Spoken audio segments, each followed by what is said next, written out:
Note d'information relevant du ministère des Affaires foncières.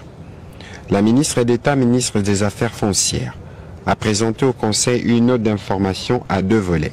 Le premier volet portait sur la tentative de spoliation de l'extension de la pépinière de Bandalungwa dans la commune de Bandalungwa ainsi que les mesures prises par le ministère. En effet, cet espace de 5 hectares, 43 arts, 12 centiares et 30 centimes, a fait l'objet d'une tentative de spoliation par des individus cherchant à se l'approprier illégalement. Cette opération frauduleuse s'est manifestée par la production de faux documents fonciers de la part d'une succession dite à Lungwa Bofossa, des manœuvres visant à contourner les procédures légales d'acquisition par la société CIM. Le tout avec l'implication de certaines autorités et autres acteurs locaux pour faciliter cette spoliation. Grâce à l'intervention rapide du ministère, l'espace foncier concerné a été préservé et maintenu sous la gestion de l'État.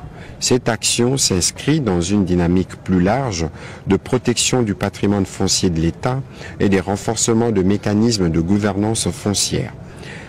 Le deuxième volet de son intervention a porté sur la proposition des résolutions définitives du conflit foncier dans les concessions d'Aipen, ICCN et les sites touristiques de Nantsele.